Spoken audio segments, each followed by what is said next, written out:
So hello everyone. उम्मीद करता हूँ मेरी वॉइस सभी को प्रॉपर आ रही होगी। आज हमारा ये C TET E V S P Y Q lecture series का बूस्टर सीरीज़ का क्लास 7th है, जिसमें अभी तक हम 6 क्लास ले चुके हैं अपनी ई वी एस बूस्टर सीरीज़ के ऊपर। और उन 6 क्लास में हमने डिफरेंट अलग अलग ईयर्स के पी वाई क्यूज़ को देखा।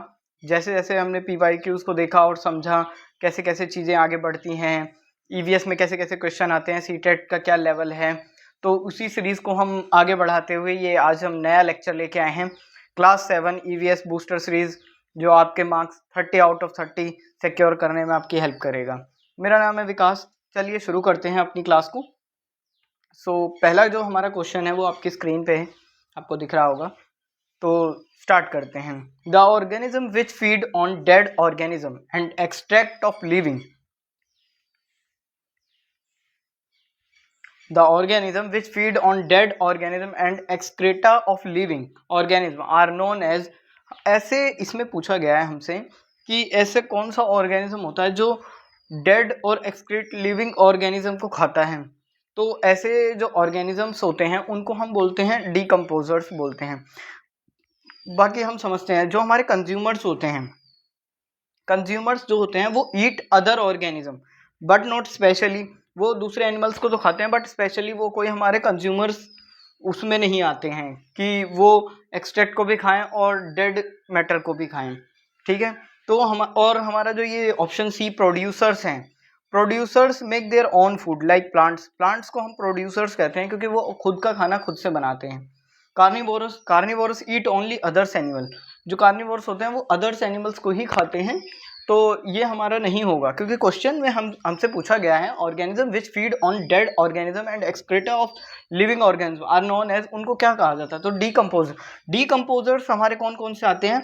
जैसे फंगी जो होता है वो हमारा डीकम्पोजर होता है। बैक्टीरिया होते हैं, सम इंसेक्ट्स होते हैं, वो क्या करते हैं, जो हमारा ये ऑर्गेनिजम्स के ये डेड मैटर होते हैं उनको ब्रेक डाउन करते हैं, छोटे छोटे ऑर्गेनिज्म वेस्ट और एक्सक्रीटा को, और उसको recycle nutrients back into the soil, और उसको सॉइल में दोबारा से करते हैं क्योंकि डिकम्पोज कर देते हैं। डिकम्पोज करने की वजह से वो सॉइल में मिलके और सॉइल की न्यूट्रिशन को बढ़ाते हैं। तो चलिए ये हमारा ऑप्शन बी इसमें बिल्कुल करेक्ट होगा। नेक्स्ट क्वेश्चन की तरफ मूव करते हैं। Biotic environment includes. ये इसमें पूछा है हमारे को कि बायोटिक एनवायरनमेंट, तो पहले ये समझते हैं बायोटिक एनवायरनमेंट होता क्या है।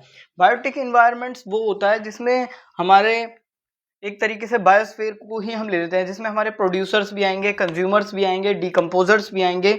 ऑल ऑफ दीज मतलब कि इसमें होना चाहिए क्योंकि बायोटिक एक इन्वायरमेंट है बायोस्फीयर में जिसमें कुछ प्रोड्यूसर्स होते हैं, फिर primary producer, secondary consumer and tertiary consumer.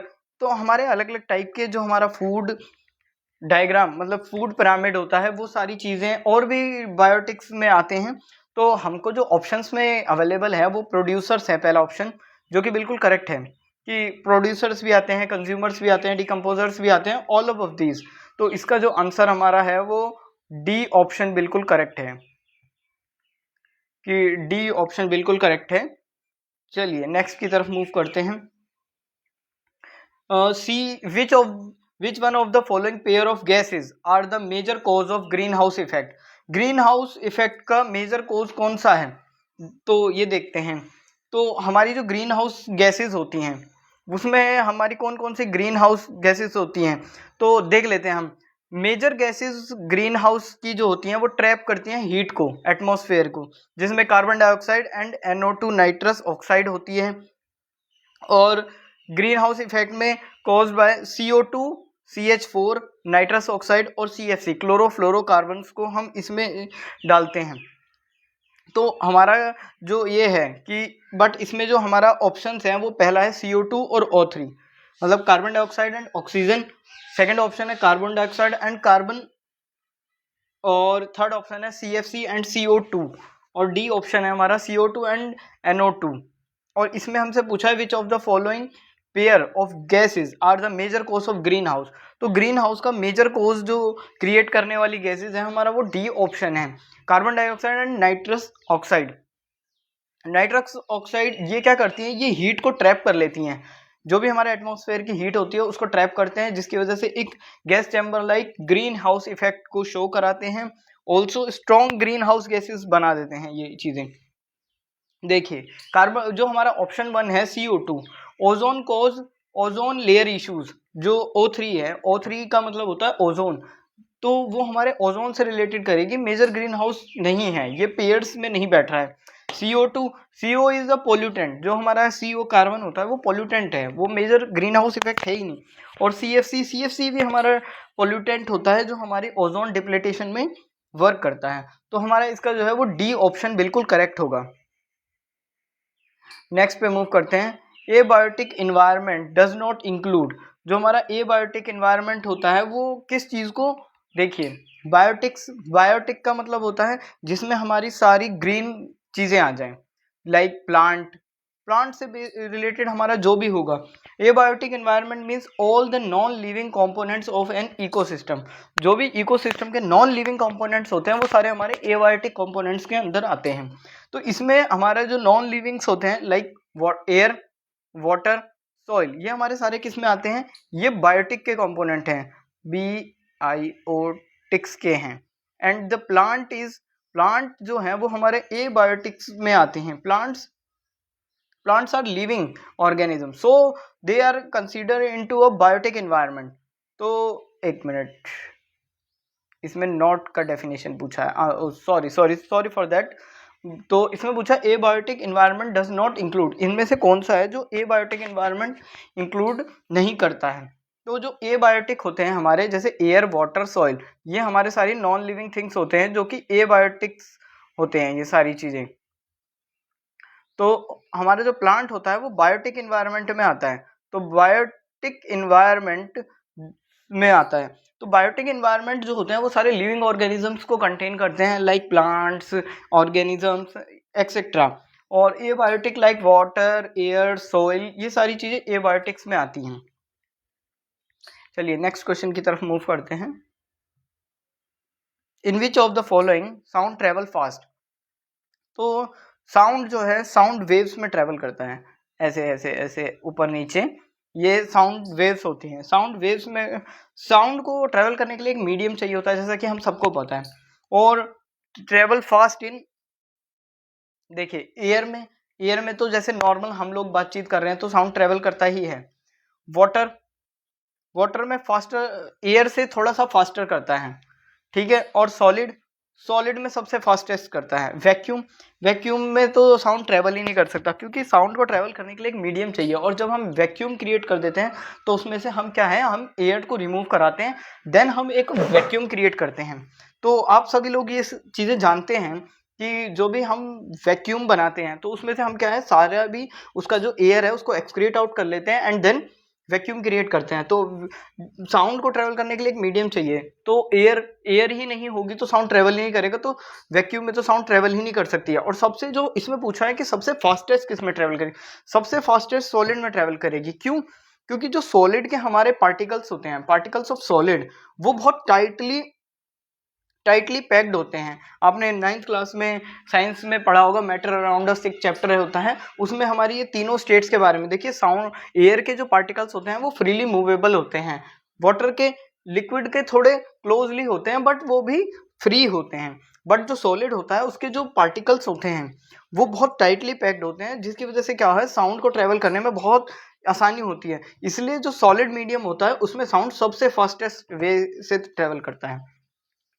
चलिए नेक्स्ट क्वेश्चन की तरफ मूव करते हैं हम। The pollutant responsible for ozone hole is, देखिए अभी मैंने पीछे जो डिस्कस किया था कि ओजोन को डिप्लीटेशन करने में कौन सा हमारा पोल्यूटेंट है वो रिस्पॉन्सिबल होगा। देखिए कार्बन डाइऑक्साइड जो है वो green house global warming gas है, तो ये भी करता है बट इतना नहीं करता है।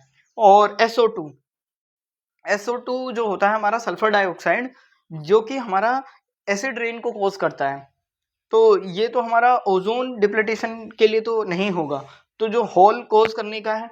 और O2 तो है वो एयर पोल्यूशन में काम करता है। तो जो हमारा सबसे बेस्ट है वो ऑप्शन डी जो है CFC क्या होता है, चलिए CFC को एक बार समझते हैं हम। CFC, इसमें क्या होता है, हमारा होता है ये, इसको हम बोलते हैं क्लोरोफ्लोरोकार्बन। CHLOROFLUORO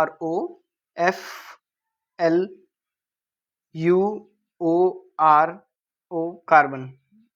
तो इसमें क्या होता है, ये जो है ये मेन पोल्यूटेंट रिस्पॉन्सिबल है जो कि ओजोन लेयर का डिप्लीटेशन कराता है, जिसकी वजह से ओजोन में एक होल क्रिएट होता है। They release chlorine atom into stratosphere which break down ozone molecule. तो इसमें क्या है, ये जो है देखो इसमें क्या है, क्लोरोफ्लोरोकार्बन, तो हमारा क्लोरो आ गया। तो इसमें ये क्या करता है, जो क्लोरीन एटम होता है वो जब भी ऑक्सीजन के साथ रिएक्ट करता है तो हमारा एक रिडॉक्स रिएक्शन होता है। रिडॉक्स रिएक्शन में वो क्या कराता है, वो ऑक्सीजन के मॉलिक्यूल को ब्रेक डाउन कर देता है। जो हमारा ये O3 का पार्टिकल होता है ओजोन का, इसको ब्रेक डाउन करेगा और ब्रेक डाउन करने की वजह से उसमें एक होल क्रिएट हो जाता है। तो ये हमारा जो है मेन पोल्यूटेंट होता है जो कि ओजोन लेयर को डिप्लीटेशन करता है और ओजोन लेयर में होल क्रिएट कराता है। चलिए अब हम नेक्स्ट क्वेश्चन की तरफ मूव करते हैं। तो जिसमें इसमें है कि when tree are cut amount of oxygen, देखिए सिंपल सी बात है, जो हमारे ट्रीज हैं वो हमको क्या देते हैं, वो फोटोसिंथेसिस करते हैं और फोटोसिंथेसिस करने के लिए उनको ऑक्सीजन चाहिए, कार्बन डाइऑक्साइड चाहिए। तो कार्बन डाइऑक्साइड को वो अपने अंदर एब्जॉर्ब करते हैं एंड फोटोसिंथेसिस करते टाइम वो ऑक्सीजन रिलीज करते हैं। तो जब मैक्सिमम एक ह्यूज अमाउंट में कटिंग होने लगेगी ट्रीज की, तो जो है ऑक्सीजन का डिक्रीज होगा, ना कि इंक्रीज होगा, डिक्रीज होगा। सबसे ज्यादा क्या होगा, डिक्रीज करेगी, ऑक्सीजन लेवल डिक्रीज करेगा। देखिए रिमेन सेम तो होगा नहीं, ये भी दोनों हो नहीं सकते कि अगर ट्री कट जाएंगे तो ऑक्सीजन लेवल ये तो डेफिनेटली बात है कि ऑक्सीजन लेवल डिक्रीज करेगा, तो इंक्रीज करता नहीं है, ये भी रॉन्ग ऑप्शन है। तो हमारा सबसे करेक्ट ऑप्शन है, क्योंकि तो देखिए when tree are cut down they are fewer tree to produce oxygen, so the amount of the oxygen in the air is also decrease, so it cause decrease of oxygen, am I right? yes। चलिए next question की तरफ move करते हैं। तो हमारा next question जो है, हाँ, which part of plant evaporate water. देखिए जो प्लांट है, अभी जैसे कि पीछे हमने बात की फोटोसिंथेसिस होता है, तो फोटोसिंथेसिस का एक प्रोसेस होता है जिसमें वो क्या करते हैं, वो जो वाटर है वो रूट से और हमारे जाइलम फ्लोएम के तहत उसको साइनेप्टिक प्रेशर के तहत उसको ऊपर लेते हैं, तो वाटर आ गया, बाकी चीजें आ गई। तो जो प्लांट है वो which part of a plant evaporate water, तो जब वो एक्स्ट्रा वाटर जो होता है जो उनके लिए नीड नहीं होता और रिजेक्टेड होता है, जिनको जितना उनको फूड बनाने में अपना रिक्वायरमेंट होती है वो उतना एक्सेप्ट करते हैं एंड बाकी को वो रिजेक्ट करते हैं। तो एक इवेपोरेशन से ही तो वो रिजेक्ट करेंगे, प्लांट और किस चीज से अपना वेस्ट प्रोड्यूस करेगा। तो जो हमारा देखिए फ्रूट से तो फ्रूट जस्ट वो उनका एक वो है, तो फ्रूट इवेपोरेशन नहीं करता है। ब्रांचेस भी इवेपोरेशन नहीं करती हैं। तो जो ब्रांचेस होती हैं वो मेन उनका काम होता है कि सपोर्ट देना लीव और फ्रूट्स को। रूट तो एब्जॉर्ब करती हैं वाटर को, तो इसमें जो हमारा ये होगा ब्रांचेस भी नहीं करेंगे। तो स्ट्रोमेटा का देखिए, मैं आपको स्ट्रोमेटा का एक स्ट्रक्चर बना के दिखाता हूँ। ऐसा हमारा स्ट्रोमेटा होता है, दो किडनी बीन टाइप का ये हमारा स्टोमेटा होता है और इसके अंदर ऐसे ऐसे एक स्ट्रक्चर बना होता है, जिसमें ये क्या होता है, ये एक फ्लेक्सिबल टाइप का होता है। तो ये हमारा ओपन और क्लोज होता है। तो जो स्टोमेटा है वो जब सनलाइट ग्रैब, ये देखिए हमारे सनलाइट ग्रैब भी करता है और वाटर को इवेपोरेट कराता है। तो स्टोमेटा ही एक ऐसा प्लांट के अंदर होता है जो इवेपोरेशन ऑफ वाटर कॉज करता है, वो मेनली वहीं पर होता है। चलिए नेक्स्ट क्वेश्चन की तरफ मूव करते हैं। तो इसमें हमसे पूछा गया है कि first biosphere reserve in India, सबसे पहला बायोस्फीयर रिजर्व इंडिया का कौन सा है। देखिए अगस्त्यमाला नहीं, एरविकुलम नहीं, चिन्नार ये भी नहीं होगा। तो जो हमारा सबसे पहला जो है वो है नीलगिरी बायोस्फीयर रिजर्व, जो है वो फर्स्ट बायोस्फीयर रिजर्व है जो कि स्टैब्लिश हुआ था इंडिया में। कब हुआ था ये स्टैब्लिश, इसको हम थोड़ा देख लेते हैं। 1986 में इसको स्टैब्लिश किया गया था, Nilgiri biosphere reserve. It's located across Tamil Nadu. ये कहाँ पे हमारा, तमिलनाडु। मैं TN लिख देता हूँ, इससे आप समझ जाइएगा। ये तमिलनाडु, कर्नाटका और केरला के रीजन में है ये।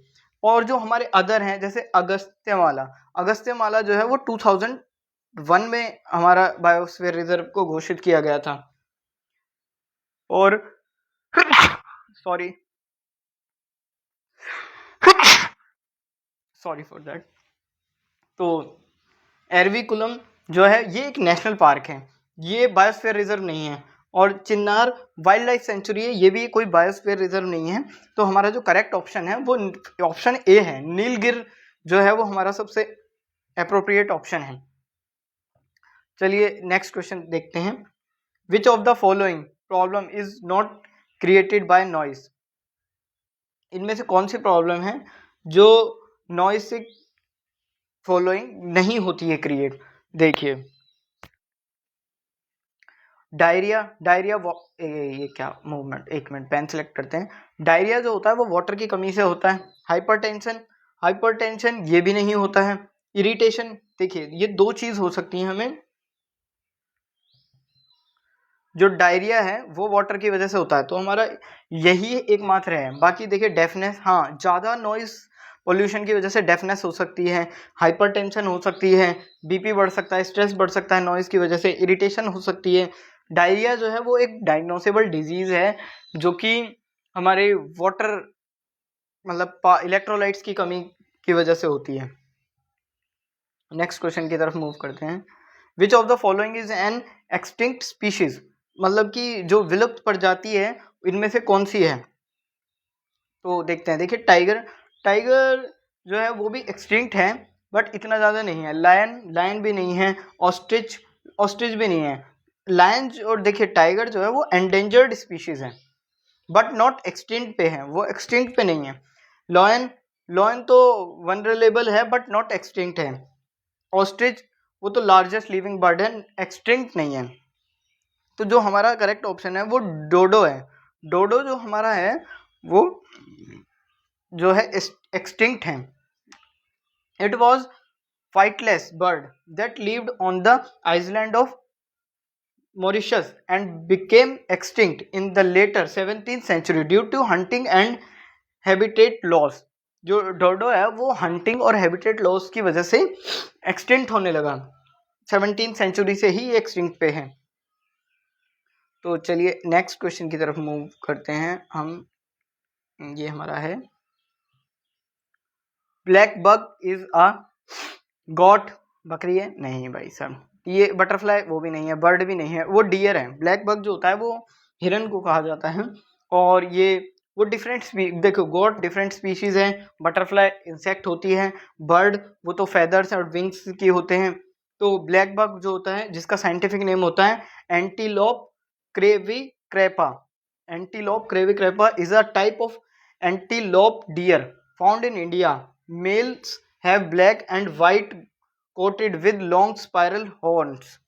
ये उनकी पहचान होती है और ये मेनली कहाँ पाया जाता है? पंजाब, हरियाणा एंड आंध्र प्रदेश में सबसे ज़्यादा पाया जाने वाला वो है ब्लैक बग।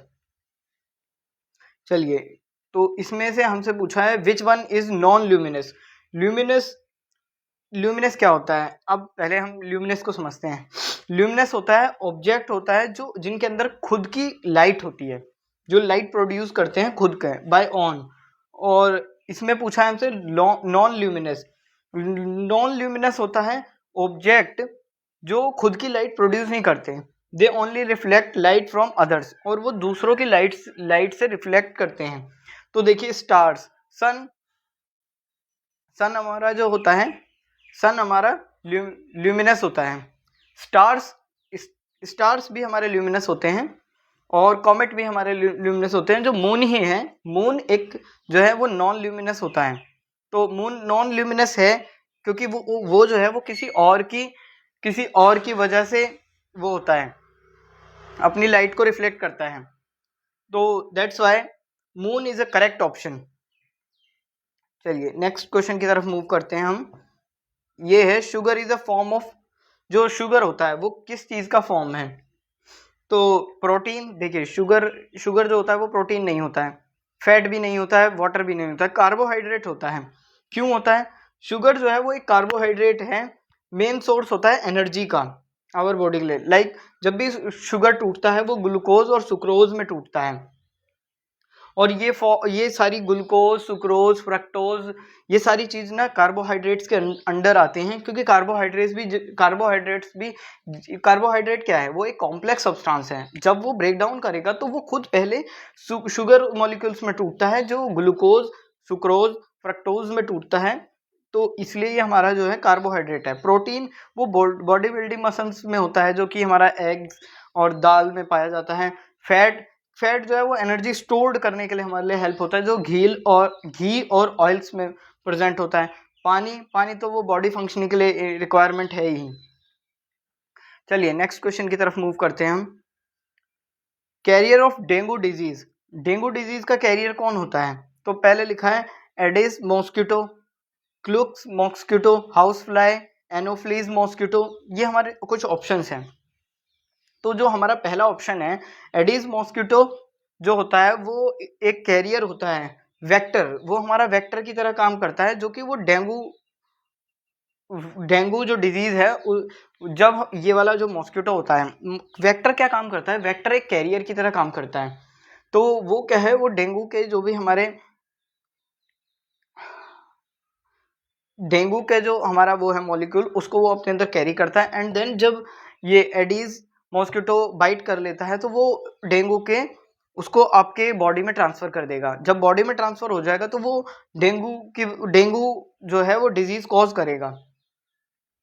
और ये डे टाइम, ये वाला जो मॉस्किटो होता है वो डे टाइम में ब्रीड करता है, क्लीन वाटर में सबसे ज़्यादा ब्रीड करता है। तो इसका जो करेक्ट ऑप्शन होगा वो हमारा एडीज मॉस्किटो होगा। और जो क्लक्स मॉस्किटो है ये हमारा स्प्रेड करता है फिलेराई। और हाउस फ्लाइज तो स्प्रेड करती है ज़्यादातर टाइफाइड, कॉलेरा। और एनोफ्लीज मॉस्किटो स्प्रेड करता है, एनोफ्लीज जो है वो मलेरिया को स्प्रेड करता है। यहाँ पे लिख देते हैं, ये भी सीटेट में क्वेश्चन कई बार पूछा जाता है कि मलेरिया का वेक्टर कौन सा होता है। तो एनोफ्लीज मॉस्किटो को हम मलेरिया का वो बोलते हैं, बट हमारा जो आंसर है इसका वो ए ऑप्शन बिल्कुल सही है। चलिए नेक्स्ट क्वेश्चन की तरफ मूव करते हैं हम। Which energy is converted into electric energy by solar cell? जो सोलर सेल होते हैं वो कौन सी एनर्जी को वो सोलर मतलब converted into electric energy by solar cell की मदद से। देखिए केमिकल एनर्जी, कोई जब भी हम सोलर सेल लगाते हैं, सोलर पैनल निकालते हैं, उसमें कोई केमिकल रिएक्शन नहीं होता है। तो हमारा जो केमिकल रिएक्शन नहीं होगा तो केमिकल एनर्जी में तो आएगा ही नहीं। न्यूक्लियर एनर्जी, कोई भी उसमें न्यूक्लियर फिजन या फ्यूजन तो हो ही नहीं रहा है, तो वो न्यूक्लियर एनर्जी में भी नहीं कंसीडर होगा। और मैग्नेटिक एनर्जी, देखिए जो सोलर है वो मैग्नेटिक एनर्जी तो है ही नहीं।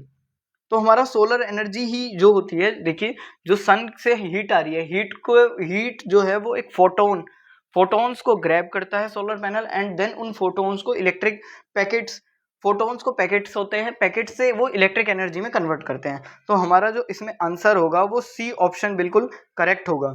तो सोलर एनर्जी ही होती है जो कन्वर्ट होती है इलेक्ट्रिकल एनर्जी में। चलिए नेक्स्ट क्वेश्चन की तरफ मूव करते हैं। ये है wild life week is celebrated on. देखिए वाइल्ड लाइफ वीक जो होता है वो हमारा सेलिब्रेट किया जाता है 1 अक्टूबर टू 7 अक्टूबर तक, ठीक है। तो इसका जो करेक्ट हमारा ऑप्शन होगा वो ऑप्शन ए होगा। दो wild week is celebrated in India every year from 1 October to 7 October. It was started in 1952। ये कब स्टार्टेड हुआ था? 1952 से ये स्टार्टेड हो रखा है, क्योंकि अवेयरनेस फैलाने के लिए, वाइल्ड लाइफ कंजर्वेशन के लिए ये स्टार्ट किया गया था। चलिए नेक्स्ट क्वेश्चन और हमारा आज का लास्ट क्वेश्चन की तरफ हम मूव कर रहे हैं। तो ये हमारा जो लास्ट क्वेश्चन है वो है in which state of matter the distance between the molecules is minimum. देखिए सबसे ज़्यादा ऐसा मैंने अभी आपको पीछे बताया कि जो 9th क्लास का आपने चैप्टर पढ़ा होगा, और भी छोटी क्लासेस में भी हम इस चीज़ को पढ़ाते हैं कि मैटर 3 टाइप के होते हैं। बट अब जो फर्दर डिस्कवरी हुई है उसमें अब 4 टाइप के हो गए हैं मैटर्स, जिसमें एक प्लाज्मा को भी इंक्लूड कर लिया गया है। तो जो हमारा मैटर्स होते हैं वो सॉलिड, लिक्विड, गैस होते हैं। तो जो हमारे सॉलिड के, देखिए मैं आपको कुछ इमेज बनाता हूँ यहाँ पे, उससे आपको क्लियर होगा। ये हमारा सॉलिड के लिए है, ये लिक्विड के लिए है, ये गैस के लिए है, ठीक है। तो जो हमारे सॉलिड के पार्टिकल्स होते हैं वो बहुत क्लोजली टाइटली पैक्ड होते हैं इस टाइप से। जैसे मैं आपको बना रहा हूँ, ठीक है, ये सॉलिड मैटर है, सॉलिड, ठीक है। अब मैं लिक्विड के बना रहा हूँ, मैं लिक्विड की शॉर्ट फॉर्म लिख देता हूँ, इधर गैस, ठीक है। तो हमारे जो लिक्विड होते हैं उसके थोड़े ऐसे होते हैं दूर दूर, और जो हमारा गैस होता है उसके बहुत ही दूर दूर होते हैं। तो जो इसमें पूछा, in which state of matter the distance between the molecule is minimum, तो सबसे मिनिमम हमको देख के ही पता चल रहा है, जो कि हमारा सॉलिड में है, तो हमारा इसका जो आंसर होगा सॉलिड में होगा। लिक्विड में जो होता है उसमें थोड़ा स्पेस कम होता है, और गैस में तो बहुत फ्रीली मूवेबल पार्टिकल्स होते हैं, मॉलिक्यूल्स होते हैं, तो वो बहुत ज़्यादा फ्री मूव करते हैं। तो इसी के साथ हम अपना लेक्चर को समाप्त करते हैं। और CTET EVS PYQ सीरीज़ जो आपको 30 आउट ऑफ 30 मार्क्स लाने में आपकी मदद करेगी, ये बूस्टर सीरीज़ मेरे द्वारा, विकास सर के द्वारा, ये यूट्यूब चैनल नॉलेज हब पे अब हम चला रहे हैं। आप इसको ज़रूर देखिए, और जिसने भी हमारी प्रीवियस वीडियोज़ को नहीं देखा है, चैनल को सब्सक्राइब नहीं किया है, लाइक नहीं किया है, और अपने फ्रेंड्स के साथ ज़्यादा से ज़्यादा शेयर करिए जो EVS की तैयारी कर रहे हैं, CTET पेपर 1 की तैयारी कर रहे हैं, तो इससे आपको बहुत हेल्प मिलेगी। And thank you.